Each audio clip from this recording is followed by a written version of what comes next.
Bonsoir à toutes et à tous, c'est reparti pour un nouveau numéro du Talk Foot. Ce soir, c'est la Ligue des Champions, mais avant cela, on va parler de foot namurois durant 1h30 en direct. On vous attend déjà nombreux en commentaire, mais avant cela, je vais tout simplement vous donner un peu le programme de ce soir et vous dresser le portrait de nos invités et de notre invité en plateau.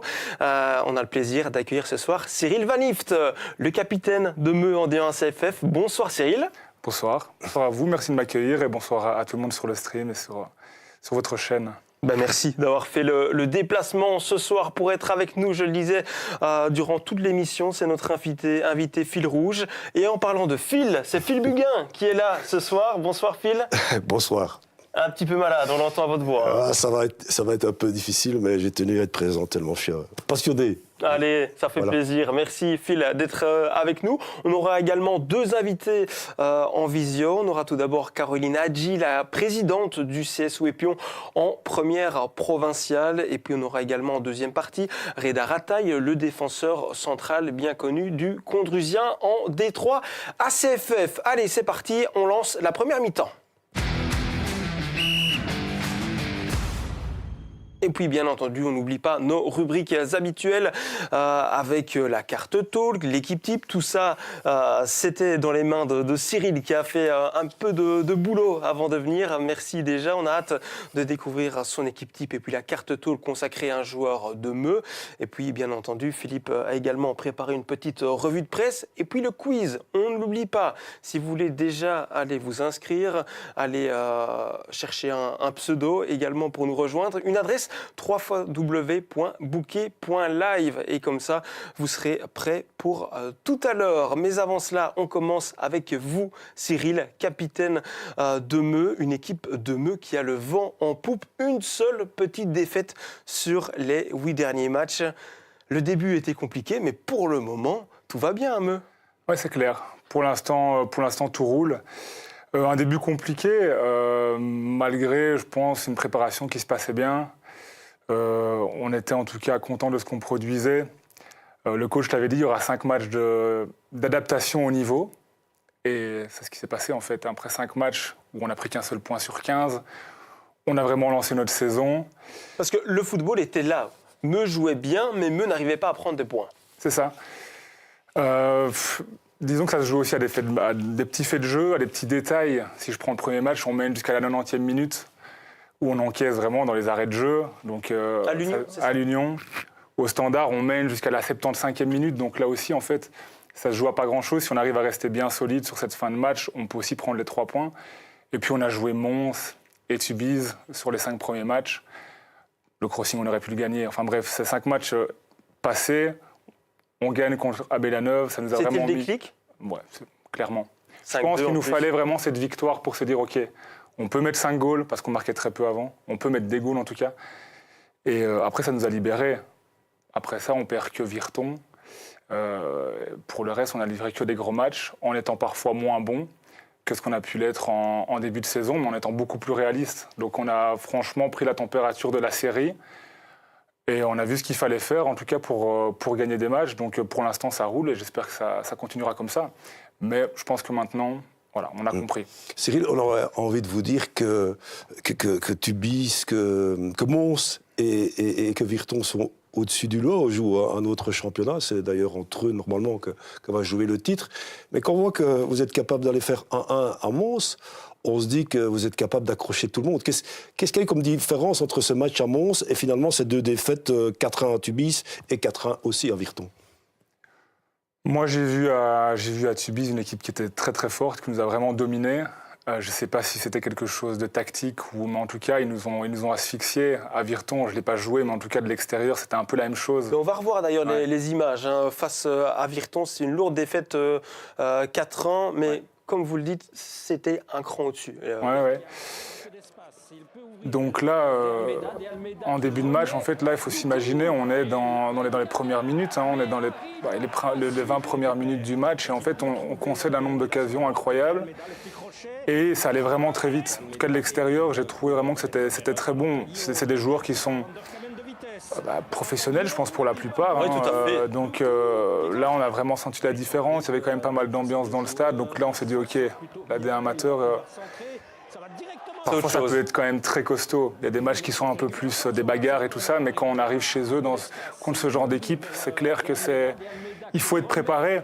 Le match de Mons, je ne sais pas si je peux dire qu'en termes que leur noyau peut-être était à ce moment-là un peu déforcé, que du coup il y avait peut-être un peu moins de qualité chez eux. Je pense pas. Je pense qu'effectivement on était plus préparés. En tout cas, on avait compris ce qui n'avait pas été. On a appris de ces matchs-là aussi.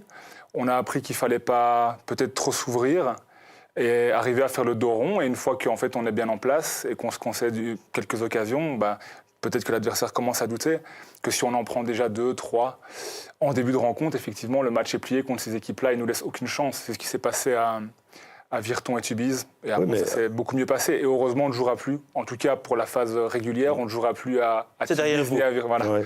Évidemment, la défense était quand même un peu changée, puisque vous n'étiez pas là. Il faut le dire comme ça aussi. Je sais bien qu'il y a beaucoup de possibilités. On voit que beaucoup d'actions commencent sur la droite de l'attaque de Virton. Beaucoup de centres qui viennent de là. Donc, votre côté gauche a souffert, là, à Virton. Mais j'ai trouvé ce jour-là De Almeida et tout le côté droit très en forme, très en réussite. Et je ne sais pas si c'était vraiment leur jour ou si c'est vrai, chaque week-end comme ça, en tout cas, ils avaient un peu plus de mal en début de saison. Mais tout ce qu'ils réussissaient était très bien fait et faisait très mal. C'est un terrain assez grand avec beaucoup d'espace. Terrain un peu humide, ça allait vraiment très vite. Puis souvent 1200 personnes au Faubourg. C'est un club bien suivi. Et j'ai trouvé vraiment que ce côté-là en particulier était fort. De l'autre côté, ils ont Doukou aussi qui va très vite, mais je trouve sur ce match-là était moins en vue. Je trouve que vraiment du côté de Almeida, ça jouait très très vite. Je ne pense pas que ça vienne de chez nous, tactiquement, de ce côté gauche. Joueur qui a un peu plus haut aussi, côté droit. d'Almeida. Oui, effectivement. Donc attention, du côté, on peut déjà avertissement pour Gauchet et pour Slewart qui auront ce côté gauche pour ce week-end. Hein. En tout cas, ils nous avaient fait mal. Mais il faut quand même se méfier de ce côté, de leur côté gauche qui va très très vite. Si le coach me remet à cette place-là, ça veut dire que ça ira très vite de mon côté. Ouais, exactement. Donc, faut être en forme. Il faudrait que je sois prêt. On fait un petit tour par les commentaires. Vous êtes déjà nombreux à nous suivre ce soir. Jeff Farvac et Jérémy Moreau sont là. Justin Go également, votre coéquipier, qui nous dit non, dit Dieu, le grand Vanifty. Eh oui, en personne. Eh oui. Phil, vous avez vu un commentaire ? Non, mais c'était celui-là justement. On a Lucas Bézin qui nous a fait un petit coucou également. Et il veut savoir ce que Cyril pense d'un certain Kim De Tienne qui vous a rejoint durant l'été. Très bonne recrue déjà pour commencer. Moi je connaissais pas personnellement Kim, je le connaissais des Sixtes comme beaucoup de joueurs namurois qui peuvent les faire en fin de saison. Je connaissais déjà un peu ses qualités. Hein. C'est quelqu'un. Vous aviez joué contre lui en D2. Oui aussi effectivement. Mais je dis les Sixtes parce que c'est là-dedans qu'on remarque vraiment ses qualités, surtout aussi de 1 contre 1, de dribble et tout ça. Et clairement c'est le type de joueur qui sur ces dernières années parfois nous manquait peut-être. Quelqu'un de créatif, qui peut faire des différences, créer des décalages.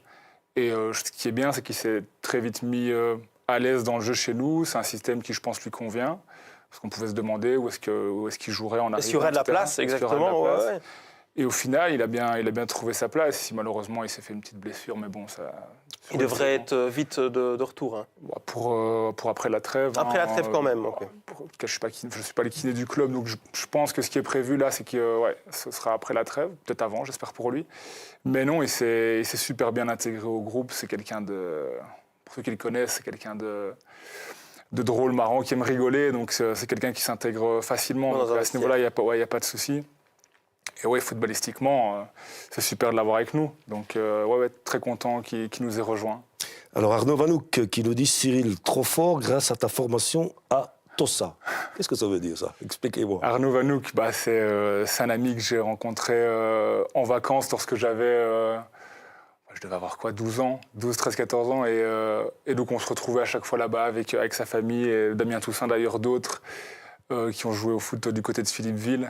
Ah, voilà. Et c'est vrai que lui, il a quelques années en plus que moi, qui joue encore du côté de Suris, lui, Arnaud Vanouk. Ah oui, en P2 alors. Ouais. Et donc c'est clair qu'il m'a qui m'a, disons, un peu entraîné en camp de vacances, si on peut dire ça, à cette période-là. Tossa, c'est... Tossa, c'est en Espagne. Ah, voilà. On partait en vacances, en fait, ouais. Et alors, on a aussi... Morilotte qui est là, vraiment à l'Escapi, c'est fort. Un petit coucou à Maury qui a déjà participé également à l'émission. Bruno Marion qui nous dit que Lucien Gauchet sera suspendu ce week-end. Ouais. Attention, c'est vrai qu'il est sur une bonne forme, une forme ascendante pour le moment, Lucien. Il fait une excellente saison, Lucien. Ouais. On ne va pas vous demander de raconter tout de suite l'anecdote de la vache en or, comme nous dit Yo, PRN, mais exactement. Sauf si ça prenait... On gardera ça pour la fin de l'émission, ce sera une petite surprise de fin d'émission.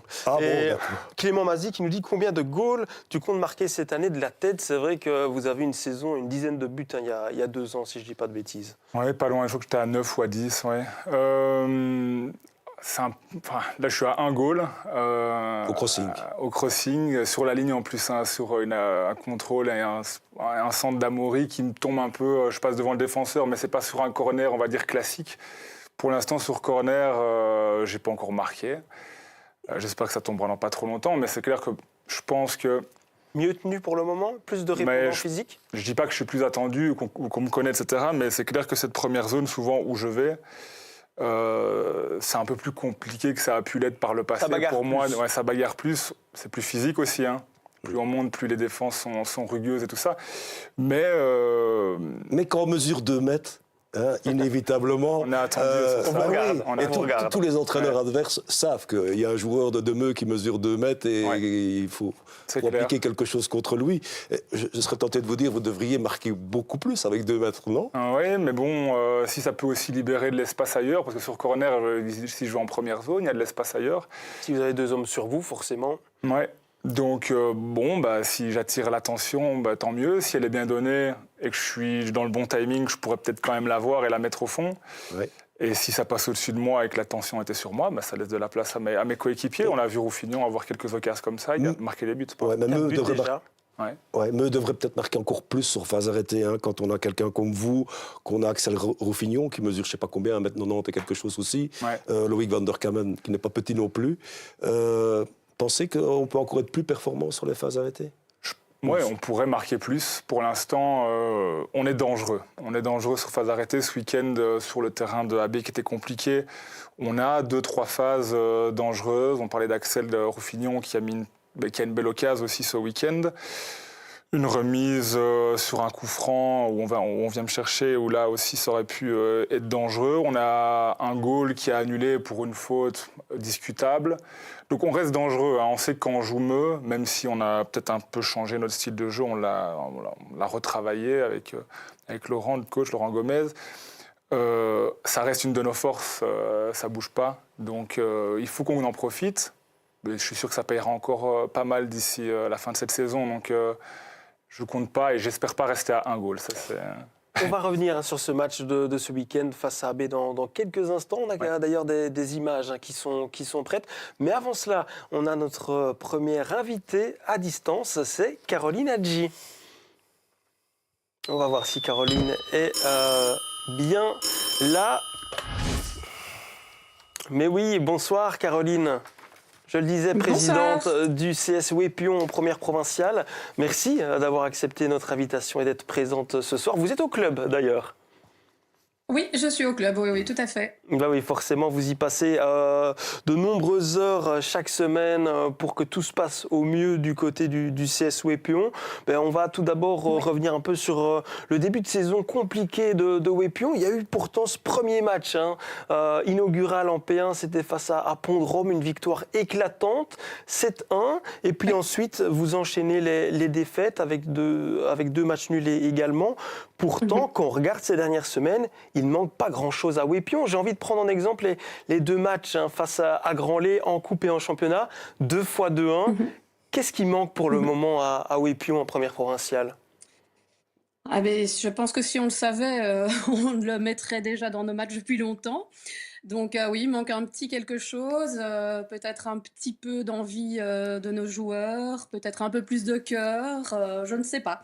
Moi, je ne suis pas sur le terrain, donc je pense qu'au niveau footballistique et technique, on a tout ce qu'il faut.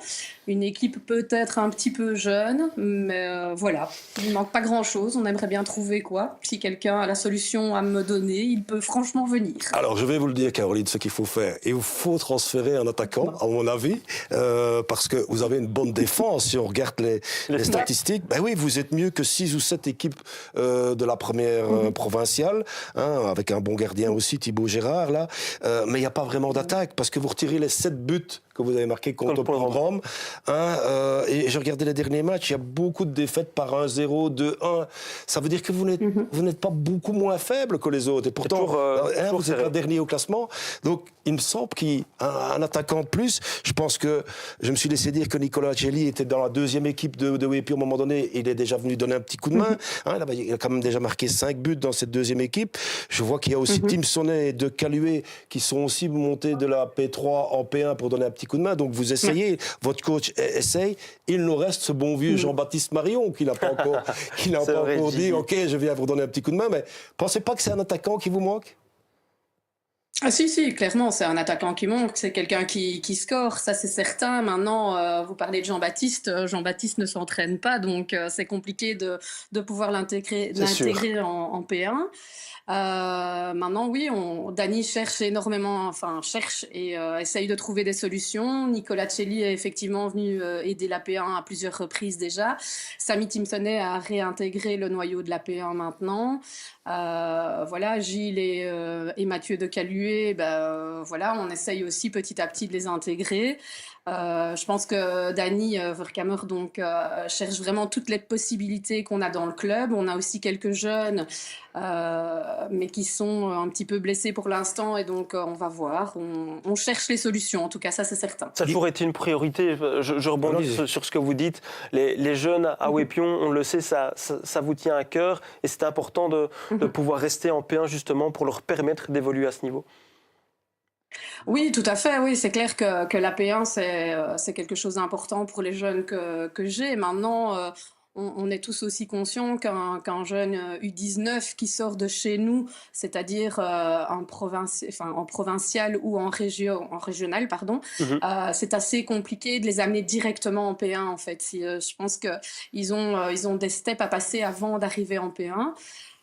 Parce que la formation, elle est là sur toutes les années où ils étaient derrière, mais le pas est quand même très grand entre une U19 provinciale et une P1. Donc voilà, oui, on les intègre, mais il faut un peu de temps pour ça. Oui, alors Caroline... Et donc c'est vrai que pour ça, la P3 est bien aussi. Qui est montée d'ailleurs de P4, c'était important.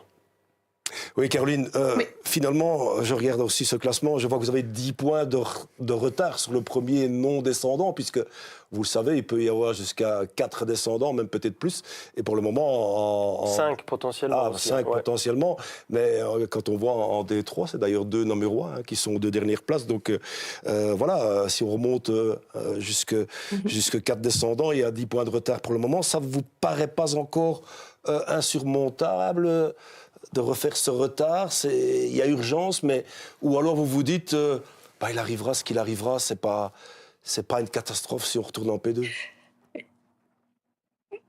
Je vais pas dire que déjà maintenant on se dit que ce ne serait pas une catastrophe de retourner en P2.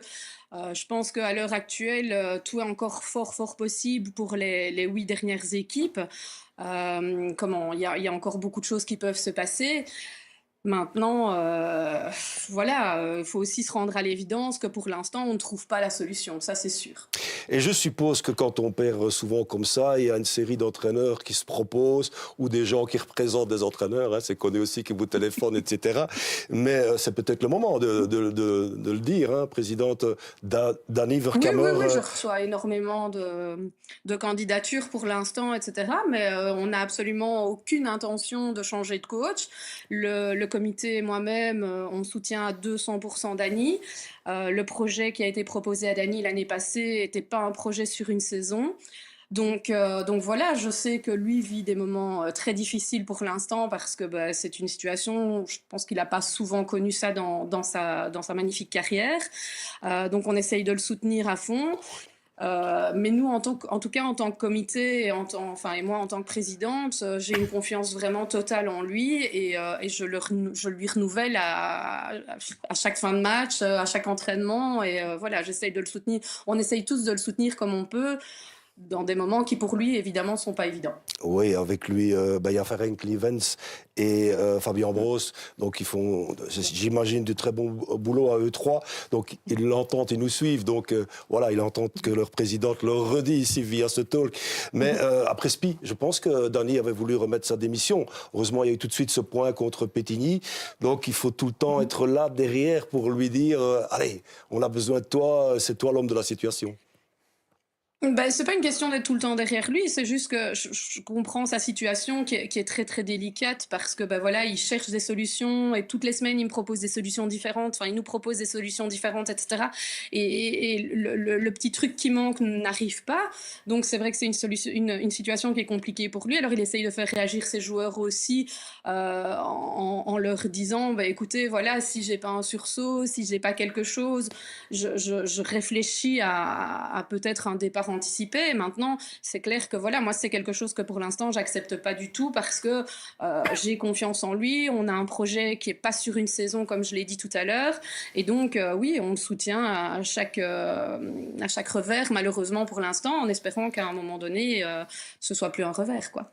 Présidente, justement, les 2 prochaines semaines s'annoncent comme importantes, avec un déplacement à Rennes, qui est capable du meilleur comme du pire. J'ai l'impression dans cette série, on l'a encore vu ce week-end, il menait 0-2 à Lustin avant de perdre 5-2. Et puis, le déplacement à Pont-de-Rome, qui est juste devant vous au classement. Ce sera le moment, c'est maintenant ou jamais, justement, pour prendre des points et avoir ce déclic. Parce que quand on regarde l'an dernier, jeudi, il y a eu ce déclic à un moment, on ne les a plus jamais arrêtés. Ouais. Bah, si mes joueurs pouvaient avoir le même déclic que jeudi de l'année passée, ça me ferait plaisir. Oui, les deux matchs effectivement qui viennent sont très importants. Donc, Rennes, on va les affronter pour la fin du premier tour. Et Pont-de-Rome, on va les réaffronter. Mais voilà, je pense que Pont-de-Rome aura certainement une envie de revanche vis-à-vis du premier match qu'on a fait. Donc, j'espère que mes joueurs auront aussi à cœur de confirmer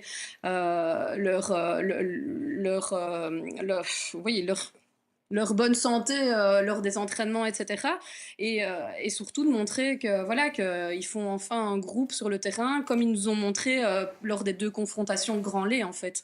Vraiment une équipe qui joue ensemble et qui se bat pour le club, pour Ouépion, et qui a vraiment envie de faire quelque chose, quoi. Présidente, on a aussi envie de revenir sur vos propos dans la presse. On peut le dire, un ras-le-bol en fin de compte concernant le sexisme qui est toujours trop présent malheureusement dans le monde du football. Vous êtes depuis des années à Ouépion, mais c'est vrai que maintenant en tant que présidente, vous êtes peut-être mise un peu plus en lumière qu'en tant que bénévole. Comment est-ce que vous vivez ce rôle de présidente avec malheureusement, je le disais, ce sexisme encore trop présent que vous subissez un peu chaque semaine? Donc, mon rôle de présidente, je le vis bien. Celui-là, ça va. Maintenant, le rôle de me faire harceler et avoir des messages réguliers comme celui que j'ai encore pu avoir le week-end dernier, ça devient très lourd. Oui, en fait, ça devient vraiment très lourd. Je pense qu'on est dans un football qui prône le respect, qui demande tout ça. Et en fait, on se rend compte que même le respect élémentaire d'une femme ou d'une jeune fille... oui, pour votre fille qui était confrontée à cela aussi. Hein. Oui, tout à fait. Donc, de joueurs, de formateurs, ce genre de choses, pour moi, ce sont des gens qui n'ont même rien à faire dans le foot. Malheureusement, il y en a certains, ça fait très longtemps qu'ils sont dedans. Et c'est un peu triste, en fait. C'est pas parce que nous sommes des femmes, on s'implique dans le foot, ce qui est déjà une bonne chose. Et c'est compliqué d'avoir ce type de remarques et de messages systématiquement après un match. Voilà, quoi. À un moment donné, c'est vraiment un ras-le-bol, en fait. C'est vraiment un ras-le-bol. Et je pense que je ne suis pas la seule présidente ou la seule femme dans le foot à avoir ce type de messages et de choses. Et donc, à un moment donné, c'est juste faire une petite piqûre de rappel à tout le monde que, voilà, les remarques ou les messages ne sont pas utiles. On fait tous notre job. Alors, les joueurs font leur job sur le terrain, les formateurs font leur job pour encadrer les jeunes ou encadrer les seniors. Et à un moment donné, voilà, il faut le respect de tout le monde, en fait. C'est juste ça, c'est vraiment le respect de tout le monde. Ça pourrait vous décourager, présidente, à un moment donné où vous vous dites oh, je laisse tomber? L'année passée, oui, ça m'a découragée. À un moment donné, j'ai manqué d'abandonner, ouais, franchement. Et heureusement que j'avais mon club, donc Ouépion, et les gens dans mon club qui m'ont soutenue parce que, oui, à un moment donné, vraiment ras-le-bol, quoi. Enfin, je veux dire, voilà, il y a des propos qui sont totalement déplacés et qui n'ont rien à faire ni dans une buvette de foot, ni au bord d'un terrain, ni quoi que ce soit. Et donc, oui, l'année passée, à un moment donné, j'ai été découragée. Ouais. Ouais, et ce serait bien que les autorités du football réagissent aussi par rapport à ce que vous avez déclaré aujourd'hui dans la presse, puisque à la CFF, je pense qu'elle est administratrice, à la CFF, Carole Suraï, qui est présidente là, à Borin, ouais. Ne peut pas rester insensible à ce que vous avez dit.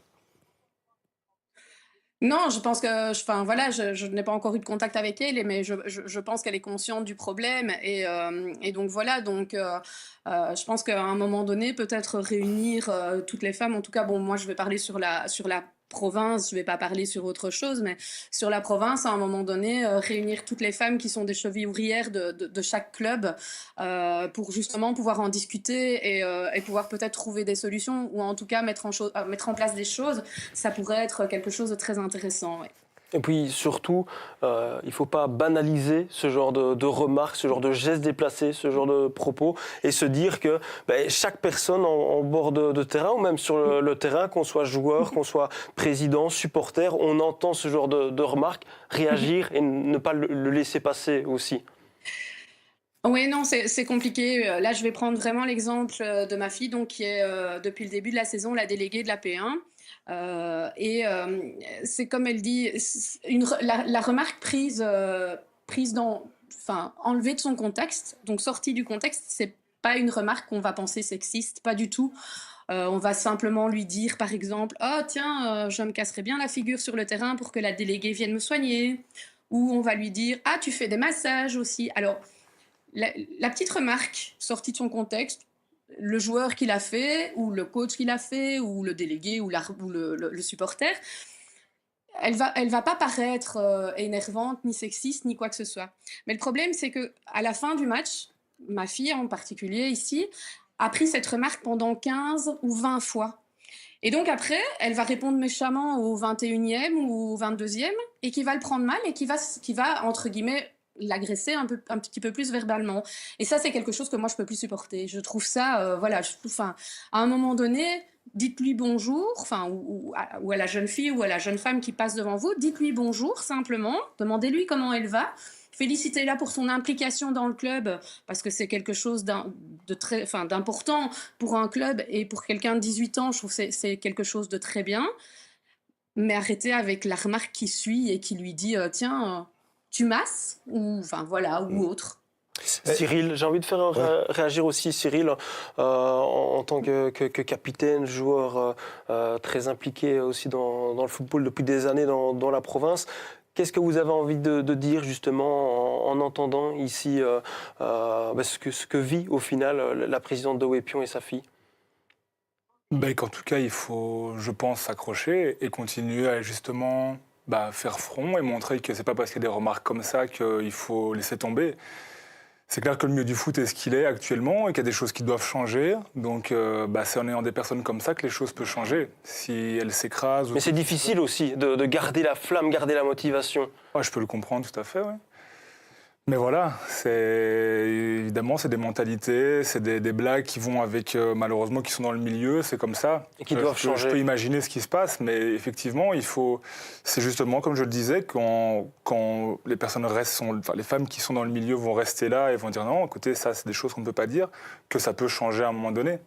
Mais pour moi, on fait parfois des rapports pour moins que ça. Alors, je suppose que l'arbitre a dû entendre de temps en temps ces remarques, non.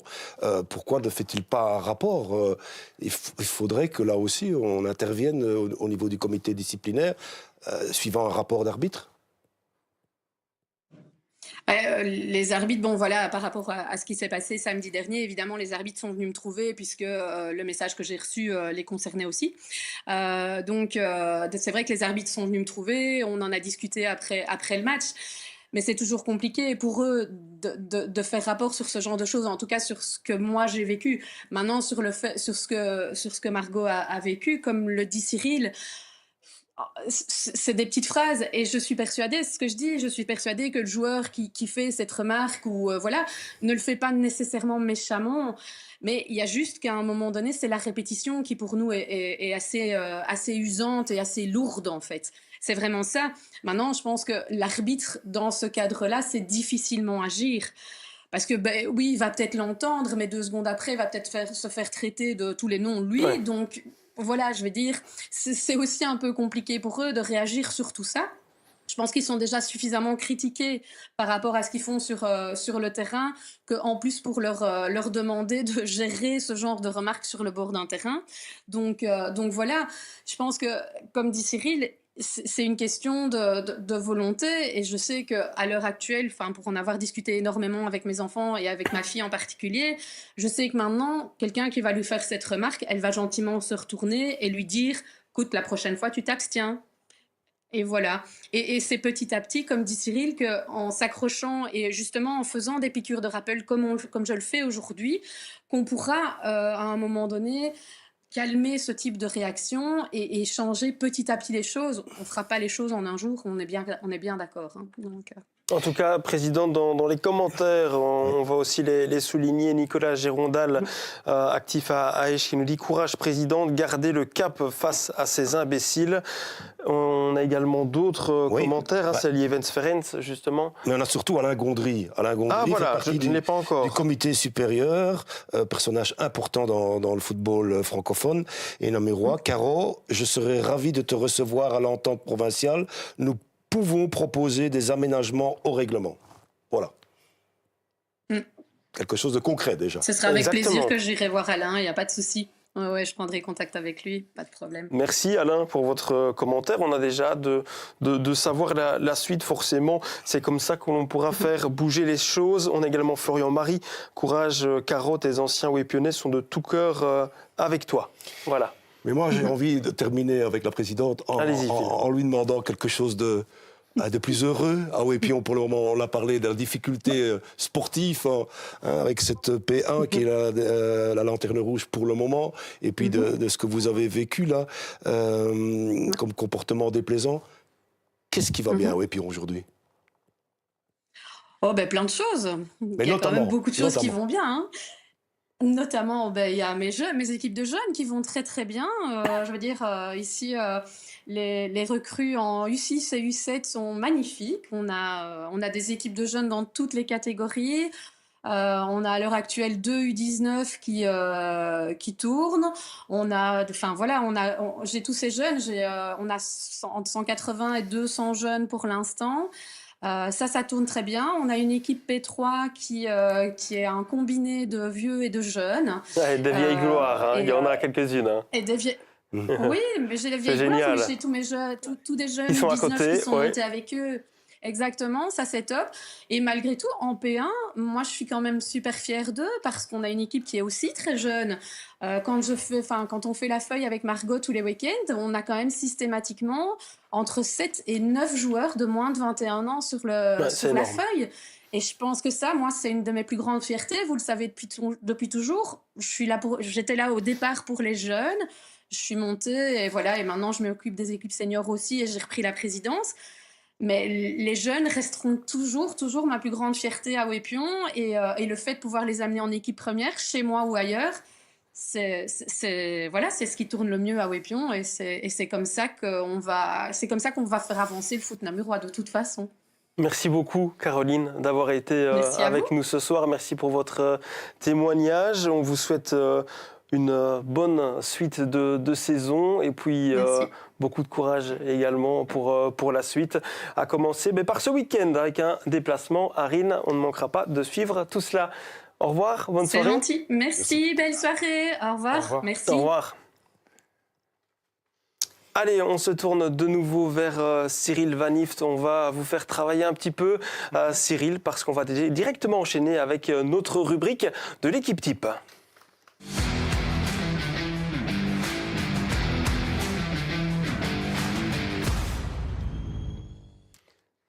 Allez, l'équipe type de Cyril Van Ift, capitaine du RFC Meux en D1 ACFF, un 3-4-3, a commencé par, dans les buts, Kenny Paulus. Comment passer à côté de lui ? Ça aurait été difficile, hein, Cyril. C'est compliqué, ouais, c'est compliqué. Je m'étais dit à la base que je voulais pas mettre de joueurs de Meux par humilité, pour différentes raisons.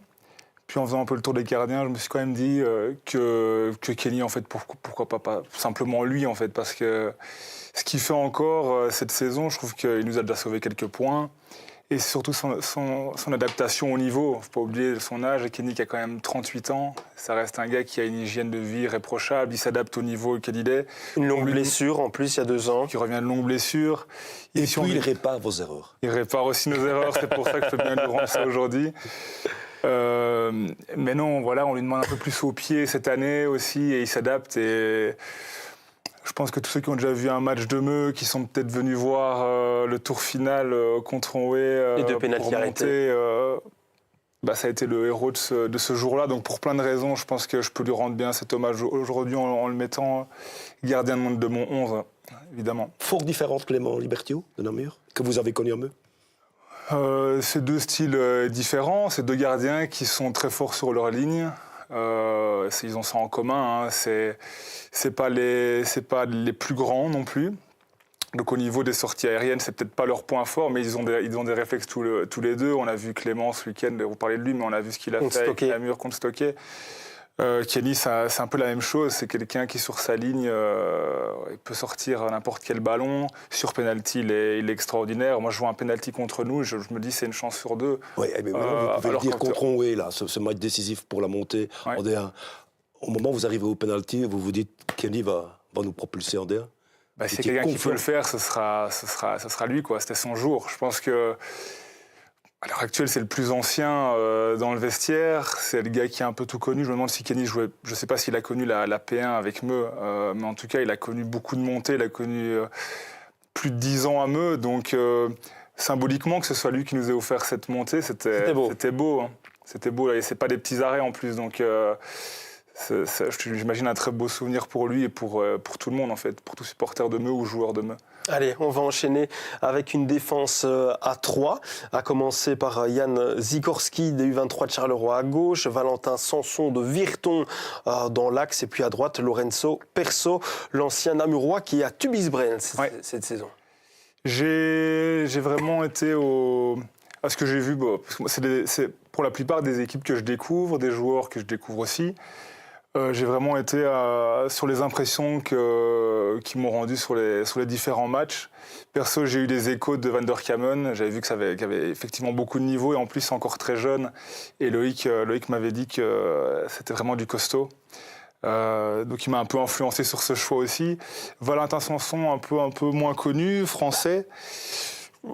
Quand on les a joués à Virton, je ne jouais pas, donc j'ai un peu pu analyser leur défense. C'est des professionnels, donc je regardais un petit peu leur communication et tout ça. Et il m'a vraiment laissé une bonne impression, je le trouvais extrêmement positif et tout ça. Donc je ne connaissais pas du tout, mais c'est quelqu'un aussi d'expérience. Donc pour un 11, c'est important de mettre un peu d'expérience. Et à côté de lui, Sikorski. Plus jeune. Très jeune. Moi, je crois que c'est un 2007 ou un 2008. Ouais. Et il m'avait vraiment... C'est le match où on mène 1-0 jusqu'à la 75e et ils reviennent à 3-1. Et à chaque fois que ça coulissait chez nous, il arrivait gaucher, il mettait super transversale, ça m'avait vraiment marqué. Et je me dis un peu de jeunesse avec ces U23 qui sont dans notre série, qui sont quand même, sur 12 équipes, il y en a quand même 3. Donc c'est bien d'en mettre un. Et j'ai vraiment bien aimé, il a une bonne attitude, donc voilà. Allez, on poursuit avec un milieu à 4, 2 latéraux et puis 2 récupérateurs. Mais De Almeida, vous en avez parlé de Virton, Loïc Besson, l'ancien Namurois qui est à Stocké, Gaëtan Harib toujours de Virton et Zakaria Nadrani de la RUTB, si je ne dis pas de bêtises. Ouais. Donc je continue avec 2 joueurs de Virton pour vous dire que ce match-là m'a marqué. De Almeida, comme je le disais, c'était 90 minutes. Même il gagnait 4-1, qu'il faisait des retours défensifs comme s'il venait de monter au jeu. Et l'un des meilleurs buteurs de la série. Et également, il met des buts. Donc c'est très très fort. Loïc Besson, qu'on connaît un peu plus, passé par Namur et tout ça. Il a fait un gros match contre nous, c'est pour ça que je le mets aussi parce que Stocké, il avait fait vraiment vraiment un bon match, ça m'avait marqué, donc j'avais envie de mettre un peu de joueurs qu'on connaissait un peu plus. Gaëtan Harib, je découvrais aussi, et leurs 2 milieux avec Dembélé que j'aurais pu mettre de Virton, c'était très très costaud. C'est un volume de jeu, c'est pas grand, mais techniquement, dans la qualité de passe et dans le volume, ça m'a vraiment impressionné. Il marque d'ailleurs le 1-0, je crois. On voit les choses différemment quand on est sur le côté. Effectivement, ouais. Mais c'est vrai que Virton est l'équipe où j'ai mis 3 joueurs. Je crois que le reste, c'est peut-être Tubis 2 joueurs. Donc ils m'ont vraiment marqué. En plus, Virton, quand on les joue chez eux, ne sont pas spécialement bien au classement. Donc on savait que ça allait être fort, qu'il fallait se méfier. Mais je ne m'attendais quand même pas à voir le niveau que j'ai vu. Donc ça m'a quand même marqué ce match-là. Et maintenant, ils commencent à remonter au classement. Donc je pense qu'ils vont se retrouver à leur juste place. Et que pour les ils voulaient jouer d'ailleurs la tête. C'était l'ambition. Donc je pense qu'il faudra compter sur eux dans les playoffs.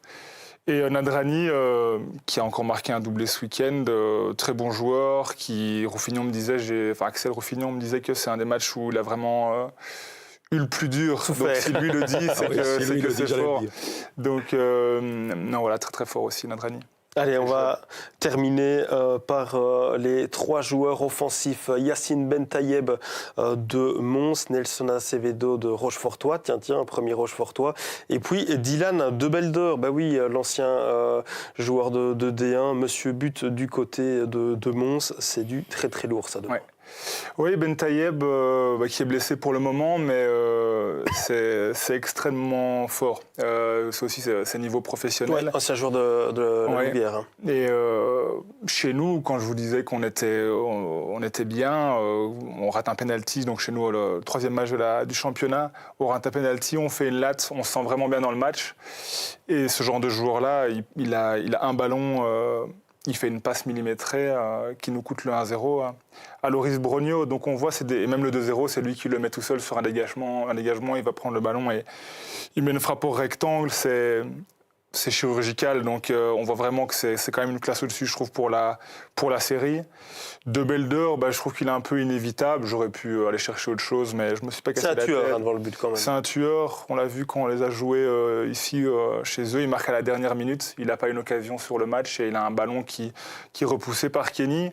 Il n'est pas facile à mettre. Il est quasi long ligne. C'est un angle compliqué et ça tremble pas. Donc là, on voit vraiment les qualités de tueur. Et s'il en a 14, c'est pas pour rien, évidemment. Je pense qu'il s'arrêtera pas là. Surtout quand on joue à Mons, ça aide. Et j'ai mis Azevedo aussi parce que lui, je connais un petit peu plus. Il joue à la RAL. On l'a déjà joué quelques fois. Donc j'ai déjà vu de quoi il était capable. Je sais que c'est un joueur redoutable. Gauthier Smal me le confirmait pour avoir joué une saison avec lui. On sait que Rochefort, c'est un peu plus compliqué, mais quand on les a joués, il jouait de mon côté.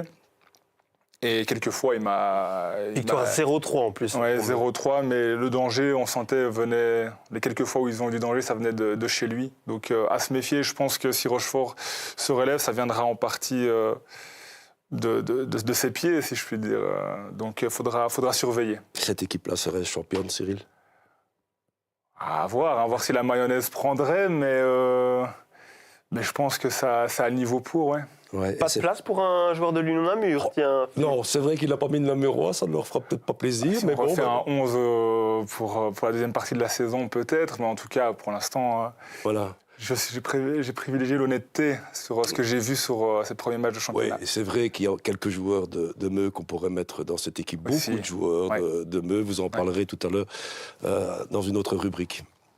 Alors, je repasse un petit peu par les commentaires. On a Théo Collard qui salue Corentin Marion, un de vos coéquipiers. Bonjour à Laurent Dozimon, notre confrère de Matélé, toujours fidèle spectateur.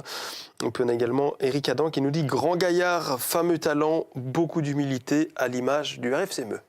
Merci Eric. Et moi, je rebondirais tout de suite, Allez-y, 2 petites secondes, en disant quand même, puisqu'on ne l'a pas trop présenté, notre ami Cyril, qui travaille dans le secteur bancaire, il a quand même été formé en partie, on ne va pas parler des petits clubs, parce que vous avez eu un début dans des petits clubs bruxellois, mais à Anderlecht, au Sporting d'Anderlecht, qui est venu vous repérer quand vous jouiez à Namur, puisque vous avez joué 15 ans, je crois, à l'âge de 15 ans. À l'âge de 15 ans, j'ai joué 7 ans à l'UR. Oui, ça n'aurait pas été possible de jouer 15 ans. Non, voilà. Donc, repéré à Namur par le Sporting d'Anderlecht. Et puis, vous avez été aussi vous avez eu un contrat semi-pro au Sporting de Charleroi, où vous avez eu un contrat de 2 ans. Vous avez participé à une préparation, vous êtes parti en stage avec Felice Mazzu. Donc, vous avez été tout proche du milieu pro, du milieu pro, d'être professionnel chez les Zèbres, et vous vous êtes retrouvé à me expliquer-nous ce qui s'est passé ou pas passé. Moi, je l'ai touché du bout des doigts, comme peut-être certains jeunes ont eu la chance de vivre ça aussi. J'ai fait une préparation avec l'équipe première, j'ai fait quelques matchs amicaux. Maintenant, c'était une période du Sporting Charleroi où le lien entre l'école des jeunes et l'équipe première n'était pas encore ce qu'il est aujourd'hui. Et oui, ça ne l'a pas fait. Disons que oui, une préparation qui s'est bien passée, un championnat qui se passait plutôt bien, puis une deuxième année où là, avec un accident de voiture, j'ai eu une longue blessure qui m'a éloigné. Et puis c'est là qu'on voit la réalité du foot, c'est que c'est un business, c'est un marché. Donc, milieu compliqué. Voilà, c'est-à-dire que si on ne joue pas un an, on est vite qu'on n'a sur pas la le touche, niveau et qu'on n'a pas rapporté grand-chose, évidemment, on est vite oublié. Et derrière, quand on ne joue pas une saison, on s'imagine, parce qu'on a été formé 3 ans à Anderlecht, qu'on vient du Sporting Charleroi, qu'on va trouver facilement quelque chose. Mais quand on ne joue pas pendant une saison, qu'on n'a pas vraiment de CV, entre guillemets. Bon, j'étais un jeune avec une chouette formation, mais un peu sur le tard. Donc voilà, c'est passé autrement. Je me suis retrouvé à Meux, en promotion à l'époque. Et ça me convenait très bien sur le moment parce que je voulais simplement rejouer au foot. Et au final, je suis jamais parti. Tellement que, et vous m'avez dit que vous avez fait des très grands yeux quand vous étiez au Sporting d'Anderlecht, quand vous êtes arrivé, quand vous avez croisé un certain Jordan Lukaku. Oui. Donc c'était vraiment ma première semaine de test, on va dire. C'est-à-dire que j'ai été approché par un recruteur, puis ils veulent quand même une petite semaine d'essai, évidemment. Et donc, il faut s'imaginer qu'à l'époque, moi, j'étais en U15, à l'UR Namur. On était une bande de potes, on jouait ensemble depuis des années. Et je me retrouve en test à Anderlecht, effectivement, avec Jordan Lukaku. J'en parlais parce qu'il m'a vraiment marqué par le physique. Donc, c'était l'époque vraiment Romelu Lukaku, énorme talent qui était sur le départ vers Chelsea. Hein. À ce moment-là, donc c'était vraiment un nom. Quand on s'appelait Lukaku, on avait toutes les caméras sur soi, si je peux dire ça. Donc lui, il était entre les deux, quoi. Il y avait Lukaku qui était en équipe première, donc le frère poussait et c'était une bête physique. Donc je me suis retrouvé vraiment dans un entraînement. Je me suis dit, ah oui, ça va pas 2 fois plus vite, mais 3-4 fois plus vite. Donc c'est brutal, la différence. La différence, surtout en Anderlecht, où c'est très très exigeant. Donc oui, il a fallu très vite s'adapter, mais ça l'a fait ce jour-là, cette semaine-là, parce qu'au final, il m'avait recruté. Et voilà, 3 années sympathiques, à jouer à apprendre beaucoup, à m'adapter d'abord 1 an, puis à prendre tout doucement ses marques, puis après on est très vite proche des 18 ans, et à ce moment-là, il faut déjà soit être prêt à être professionnel, avoir le niveau ce que j'avais pas. Hein. En toute honnêteté, si je reviens, je pense qu'à 18 ans, à ce moment-là, j'avais encore, pour jouer en professionnel, il y avait d'autres qui avaient le talent pour. Hein, je pense à des De Donker et tout ça, qui étaient de ma génération. Qui jouait avec vous ? Oui, on a fait 1 ou 2 ans ensemble. Yuri Tilleman, c'est tout ça. Enfin bref, c'était des gars qui étaient complètement qui avaient un autre niveau. qui était prêt tout simplement. Donc il a fallu un peu plus de temps. Charleroi, ça se passait bien, mais voilà, ça l'a pas fait. Et voilà, je suis quand même content de cette aventure à Meux, d'autant plus qu'on retrouve un chouette niveau aujourd'hui. Donc quelque part, je me retrouve à un niveau qui, je peux me dire, ok, on est redescendu un petit peu, mais au fur et à mesure des années, il y a une belle évolution avec un club auquel je me suis fort attaché, des gens auxquels je me suis attaché aussi. Donc c'est une trajectoire qui me plaît au final. Finalement, une seule petite touchette dans tout ça, c'est Arquet. Oui, j'ai eu des contacts avec l'Arquet il y a 2 saisons, parce que c'était le moment un peu de voir, est-ce que je reste à Meux ? Est-ce que je poursuis l'aventure ? Et là, il y a beaucoup de chances que ça dure jusqu'au bout. Là, ça fait plus de 10 ans, donc ouais. Ou soit, je vais voir un peu autre chose. Et voilà, donc finalement, je suis resté à Meux. Ouais. Allez, Clubman, forcément, du côté de Meux, c'est toujours sympa. Je retourne dans les commentaires. On nous dit, où est Axel Rouffignon dans ce 11 ? Calmez-vous, on y reviendra en fin d'émission. Ce sera notre carte talk ce soir. Axel Rouffignon qui fait un excellent début de saison. On a déjà joué le temps additionnel à 5 minutes dans cette première mi-temps. C'est le temps justement d'entrer à la mi-temps avec une revue de presse. En avant, c'est parti. Allez, la revue de presse de Philippe. Il y a eu pas mal de changements au niveau des petits bancs en provincial. Hein. Ouais, et on va faire court pour récupérer un petit peu de temps. Donc l'article 1 qui est paru dans Ah non, c'est l'article 2, ça. Mais pas de problème, hein, on va commencer par celui-là. Paru dans Sud Presse ce matin. Un des limogeages du moment, Julien Grégoire. Il a pris la porte au RAC Leuce, qui est 4e pour le moment en P3B, après, à la suite du 2-2 à Templeux-sur-Arlay et avant la venue de Grand-Lébé. Les résultats ne sont pas en adéquation avec ce que souhaite le président Walter Fagot, mais je pense qu'il y a aussi des problèmes de mentalité, etc., un petit peu dans le groupe. Et donc, c'est Gaëtan Baudot qui reprend l'équipe. Premier match, je l'ai dit, contre Grand-Lébé, le 6e classé. Ça ne sera pas évident. On va enchaîner avec un autre coach qui est parti. Là, il est vraiment parti de lui-même à Ligny B. Donc, c'est Michael Piron, qui n'est plus le coach de Ligny B. Il était pourtant avec cette équipe sur le podium, hein, puisque Ligny B est 3e exactement. 3e, derrière Gemep et Frères. Il y a déjà un écart de 9 points entre Gemep et Frères. Et donc, Ligny B était à 13 points. Et donc, je pense qu'il y a aussi ces derniers temps quelques défaites aussi qui traduisent aussi un comportement de certains un peu plus compliqué, je vais dire. Donc la mentalité, je pense qu'il a été apostrophé par un joueur, ça lui a pas trop plu. Après la défaite contre le leader Gemep, il a compris aussi que Ligny B ne pourrait pas être champion cette saison. Enfin bon, il y avait encore tout le temps pour jouer un tour final. Mais bon, il a voulu partir et c'est donc Thomas Barbier qui a inscrit 16 buts en 12 matchs avec Ligny B qui reprend le rôle de joueur-entraîneur intérimaire. On va voir. Et puis, des nouvelles de l'UR Namur, hein, c'est ça ? Oui, avec un article mis en ligne sur la RTBF. Par vos soins. Oui, c'est toujours compliqué de dire que c'est un article écrit. Mais je le dis, c'est pour cela. Voilà, en fait, c'est tout simple. J'en parlais même avec Cyril juste avant d'arriver ici. On constatait que Yannick Loemba, qui était quand même capitaine de Namur il y a 3 semaines, je pense. Oui, en début de saison.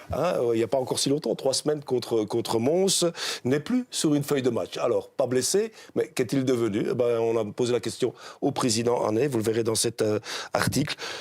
Par moment, c'est la première année qu'il jouait avec des amateurs, a tout le temps été professionnel, hein, lui qui est passé par Dundee notamment, mais aussi par Ostende, par OH.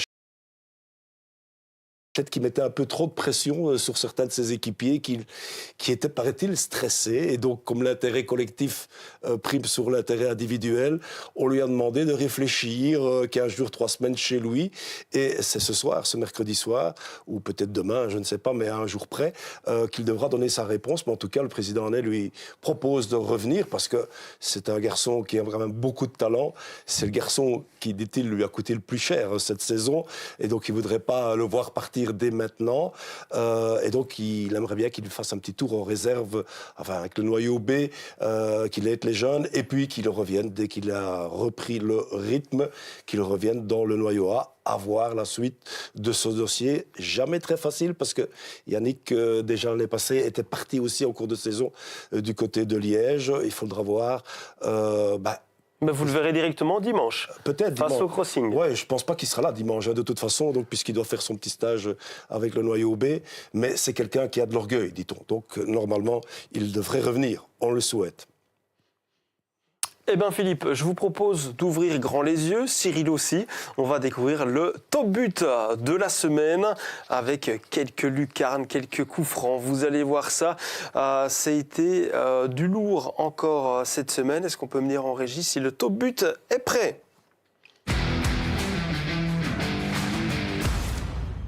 Allez, c'est parti pour les 5 buts sélectionnés de ce week-end. On commence par le coup franc d'Emilien Ballon face à Lustin. Coup franc direct, pleine lucarne pour relancer ses couleurs face à Rennes qui menait 0-2 à ce moment-là avant de prendre le bouillon. Ici, c'est Alessio Guerri.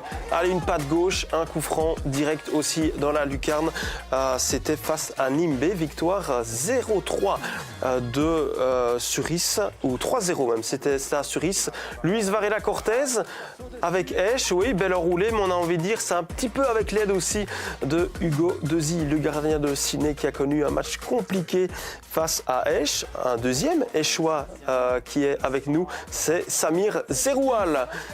On le voit, frappe tendue légèrement de l'intérieur du pied droit. Ça part directement en dessous de la barre. Et puis, regardez ce missile des 40 mètres, Natis Tirifai. Eh oui, une pépite de P3.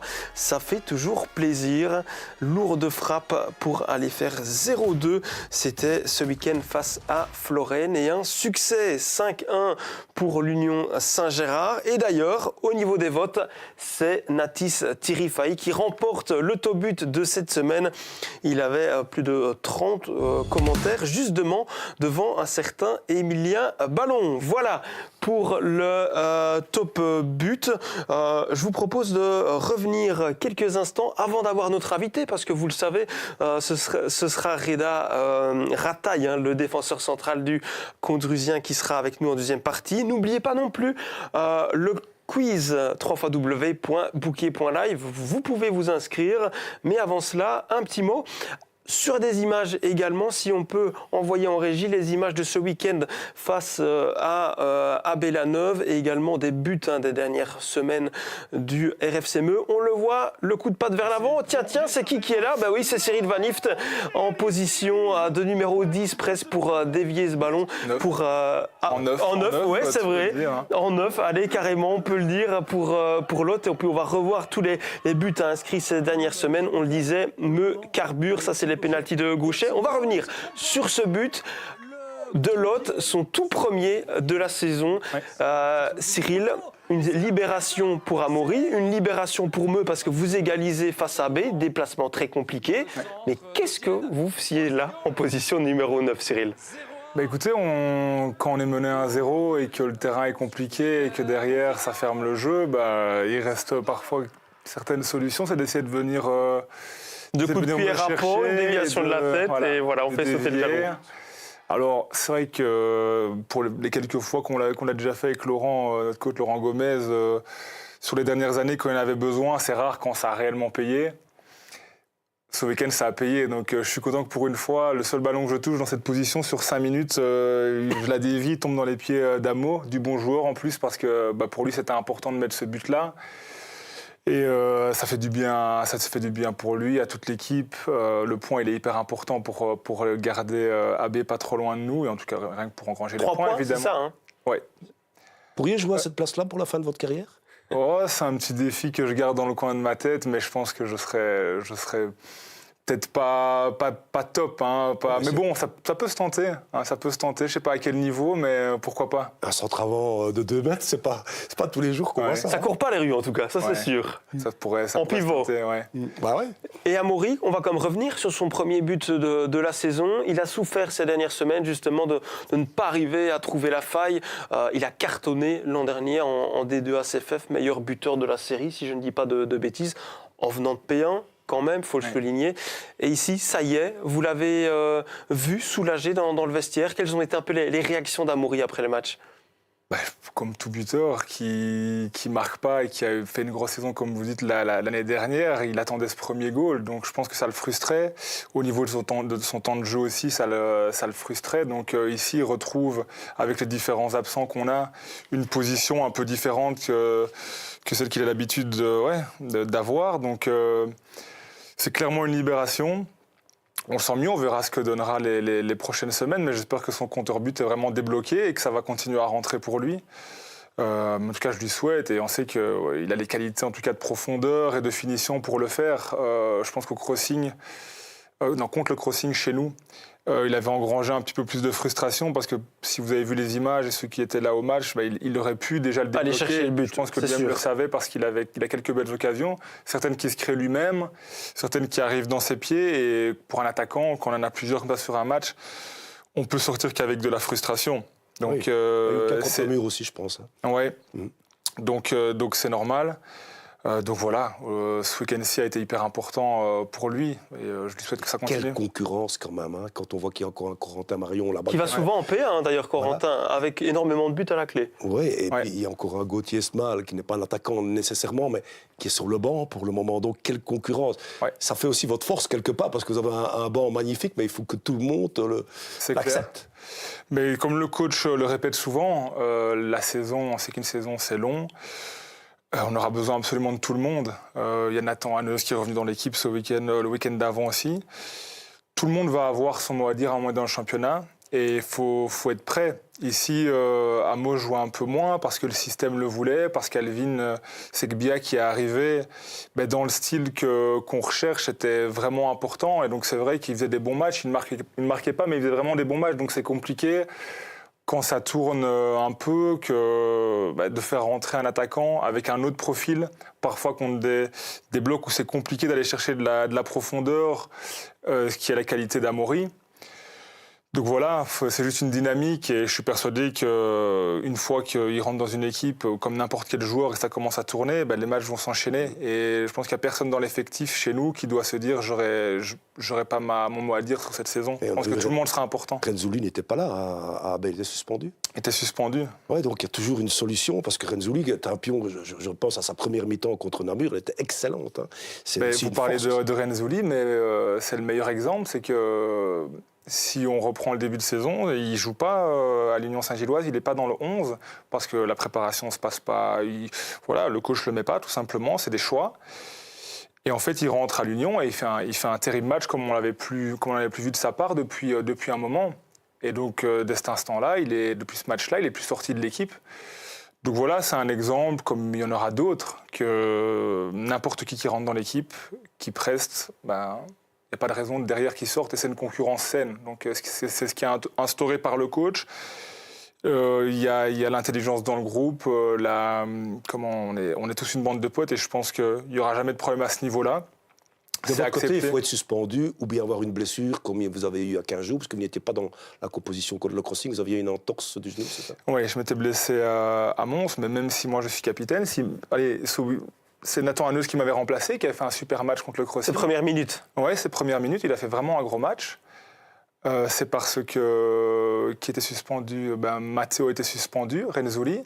Andrea Piron aurait pu revenir, il était malade, il aurait pu venir même dans le milieu et laisser Nathan. Mais bon, disons que l'absence d'Andrea qui était malade a facilité le choix, mais j'imagine que j'aurais très bien pu me retrouver sur le banc aussi parce que Nathan a fait un super match le week-end d'avant.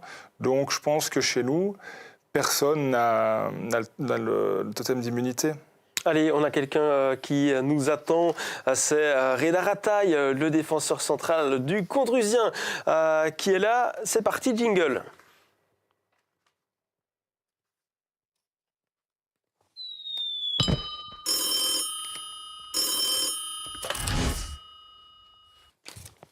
Bonsoir Reda, vous nous entendez bien ? Bonsoir. Ouais, je vous entends. Nickel. Allez, parfait. Je le disais, défenseur central du Condrusien. Un petit mot à nos téléspectateurs et nos internautes qui sont sur Facebook. On va enchaîner avec le quiz juste après Reda. Donc, si vous voulez déjà gagner du temps, une adresse www.bouquet.live et vous inscrivez votre adresse mail. Comme ça, si vous gagnez, parce qu'on le rappelle, il y a comme un bon de 50 € à faire valoir chez un équipementier sportif. N'hésitez pas à déjà le faire maintenant. Votre adresse mail, un pseudo et c'est parti. Allez Reda, on est avec vous maintenant, le Condrusien qui a connu une défaite frustrante du côté de Saint-Michel ce week-end, défaite 1-0. Il y a eu des faits de match qui n'ont pas non plus tourné en votre faveur. C'était un match, on va dire, à 6 points dans le cadre du maintien. Comment est-ce qu'on sort un petit peu de ce déplacement-là à Saint-Michel avec la défaite au bout des 90 minutes ? C'est sûr que c'est un match frustrant parce que c'est un match à 6 points, comme vous avez dit.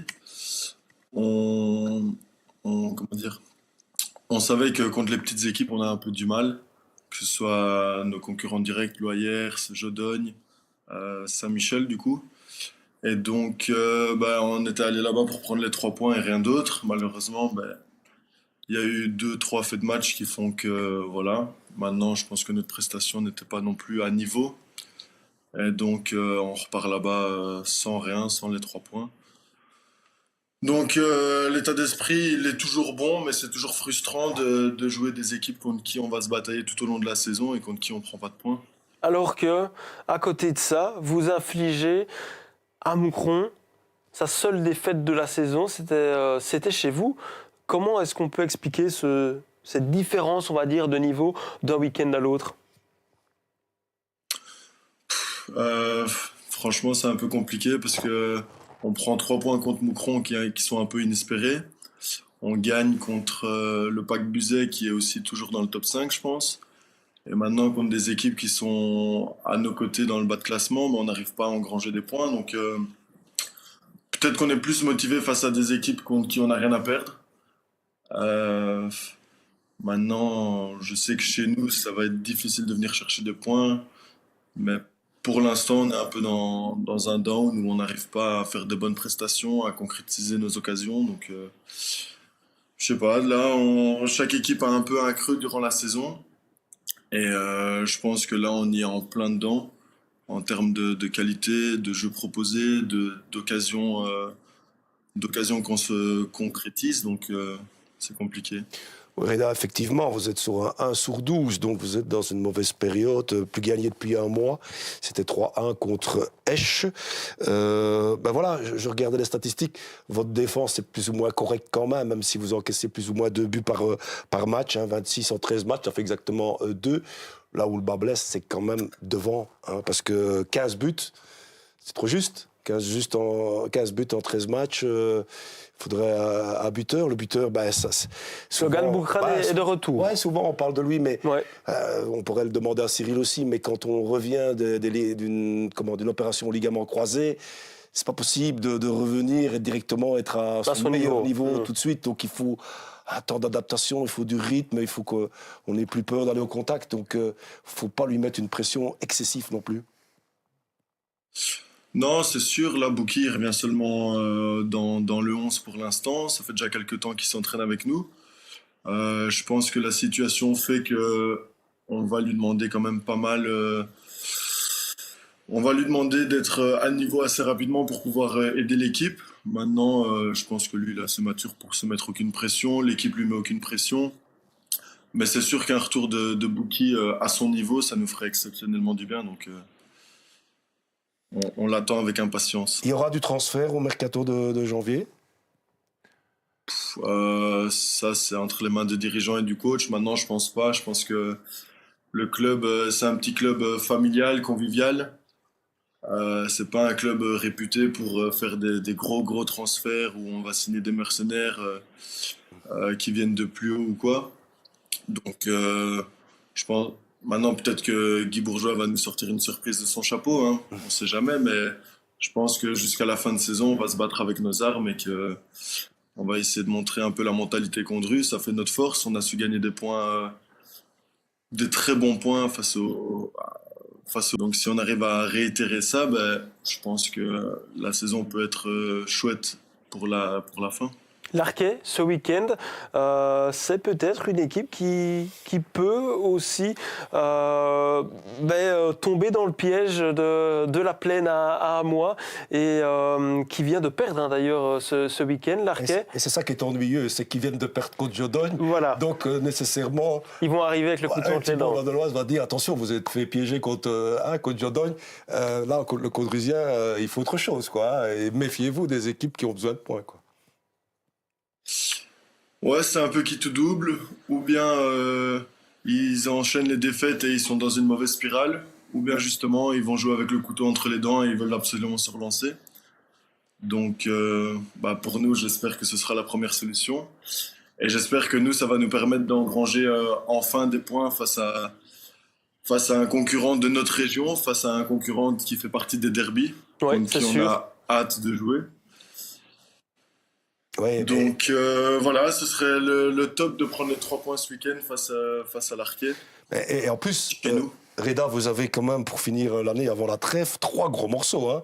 L'Arquet chez vous, vous allez à l'URLC, et puis vous recevez Vledjalé, autre derby. Hein, un gros derby, c'est votre derby.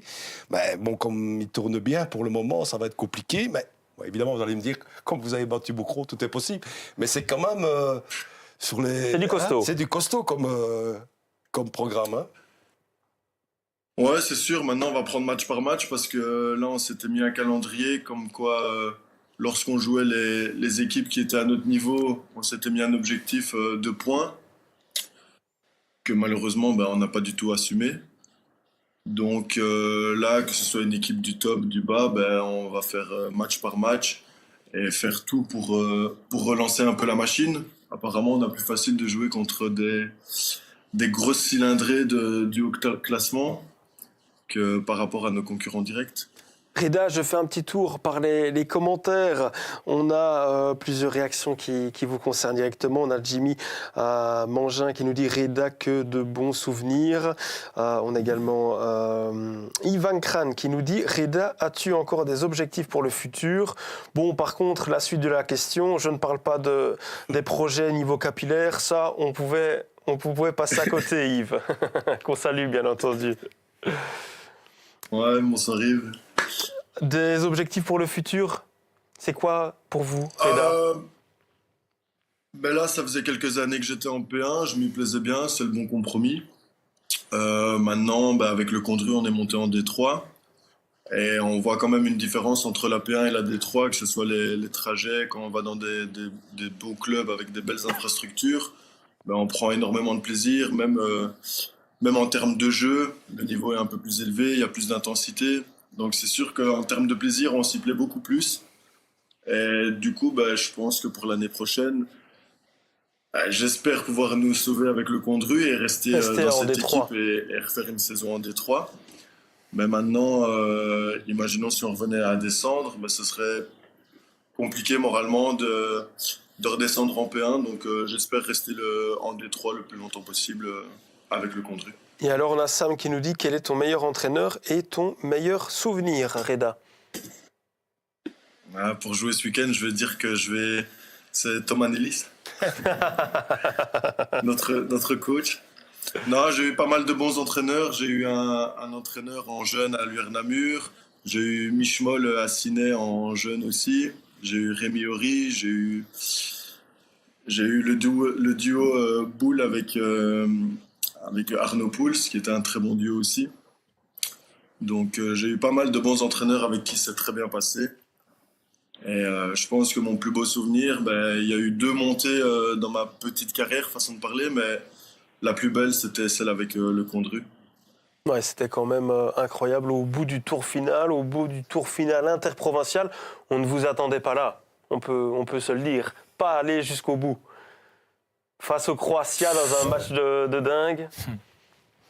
Mais je pense que nous, en interne, on a eu le déclic à partir du moment où on a vu les tirages. On a vu que toutes les planètes étaient alignées.